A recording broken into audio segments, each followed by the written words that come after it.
நம்மளாம் நினைச்சிட்டு சம்பாதிப்பதன் வழியாகத்தான் பணக்காரர் ஆக முடியும். அப்படி இல்ல. சம்பாதிப்பதன் வழியாக பணக்காரர்கள் ஆக முடியும்னா இந்த தலைமுறையில் எக்கச்சக்கமான பணக்காரர்கள் உருவாகி இருக்கணும். அப்ப வெற்றியாளர்களுக்கும் சாதாரண பணக்காரர்களுக்கு இருக்கக்கூடிய வித்தியாசம் இதுதான். வெறும் உழைப்பை வைத்துக் கொண்டு வளர்ந்து விட முடியும் என்று நினைத்துக் கொண்டிருப்பதெல்லாம் வெறும் மோட்டிவேஷனுக்கு வேணா பயன்படலாம். எதற்கு கடன் வாங்க வேண்டும், எதற்கு கடன் வாங்க கூடாதுன்னு தெரியணும். அவரை மாதிரி நானும் ஒரு கார் வாங்க, ஆனா அவர் அந்த காரை ஏன் வாங்கினான்னு யோசிச்சா தான் நம்ம பணக்காரனாக முடியும் ஒழிய அவரை மாதிரி கார் வாங்கணுங்கிற உத்வேகம் மட்டும் நம்ம பணக்காரன் ஆயிட முடியாது. பணக்காரர்கள் செய்கிற எல்லாவற்றையும் செய்வதனால் நம்ம பணக்காரனாக முடியாது. எப்பொழுது நீங்கள் செலவுகளை குறைத்துக் கொண்டு சிக்கனமாக பணத்தை மிச்சம் பிடிக்கிறீர்களோ அது இன்னொரு வேலை பார்ப்பதற்கு சமம் அப்படிங்கிறாங்க. The most successful people in the world தன்னுடைய பணம் வளர வளர அதற்கு ஏற்றாற் போல செலவை அதிகரித்தவர்கள் அல்ல, மாறாக தன்னுடைய செலவை குறைத்துக் கொண்டு சேமிப்பின் வழியாக பணக்காரர் ஆனவர்கள் தான் நிறைய பேர். நம்மளாம் நினைச்சிட்டு சம்பாதிப்பதன் வழியாகத்தான் பணக்காரர் ஆக முடியும். அப்படி இல்லை.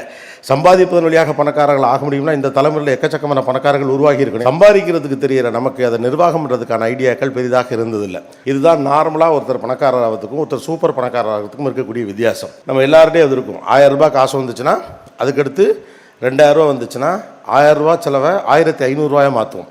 நம்மகிட்ட தான் இப்போ காசு இருக்கேன். ஒரு டிவி ஸ்கூட்டி வச்சுருப்பாங்க, கடைசி வரைக்கும் டிவி ஸ்கூட்டி தான் வச்சுருப்பாங்க. சிம்பிளாக பஸ்ஸில் போவாங்க, தேவையான மட்டும் வாடகை கார் எடுப்பாங்க, வருஷத்துக்கு ஒரு டூர் சிம்பிளாக போவாங்க, தேவையில்லாமல் 10,000 ரூபாய்க்கு ஷூ வாங்க மாட்டாங்க, சம்மந்தம் இல்லாமல் 55 இன்ச்சுக்கு டிவி வாங்க மாட்டாங்க, பக்கத்து வீட்டில் அது வாங்கியிருக்கானேன்னு சொல்லிட்டு ஒரு பொருளை வாங்கியாந்து வீட்டிலலாம் குமிக்கவே மாட்டாங்க, அமைதியாக இருப்பாங்க. ஏதோ சிம்பிளாக வாழ்ந்துக்கிட்டு இருக்கா நம்ம நினச்சிட்டு இருப்போம். 2 பேருக்கும் கல்யாணம் பண்ணி வைப்பாங்க. பிள்ளைங்களுக்கு 2 பிள்ளையும் டாக்டருக்கு படிக்க வச்சுருவாங்க. 2 பிள்ளைக்கு 2 வீடு வாங்கி வச்சுருப்பாங்க.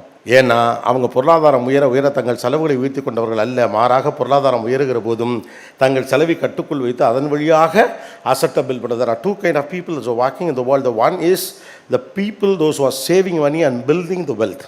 Parallelly, they make money through the revenues or remuneration. அவங்க மாதாந்திர சம்பளக்காரர்களாக இருந்தால் மாதம் சம்பாதிக்கிற பணத்தை ஒரு பக்கம் பில் பண்ண ட்ரை பண்ணுவாங்க, இன்னொரு பக்கம் இதை ட்ரை பண்ணுவாங்க. அப்போ வெற்றியாளர்களுக்கும் சாதாரண பணக்காரர்களுக்கு இருக்கக்கூடிய வித்தியாசம் இதுதான்.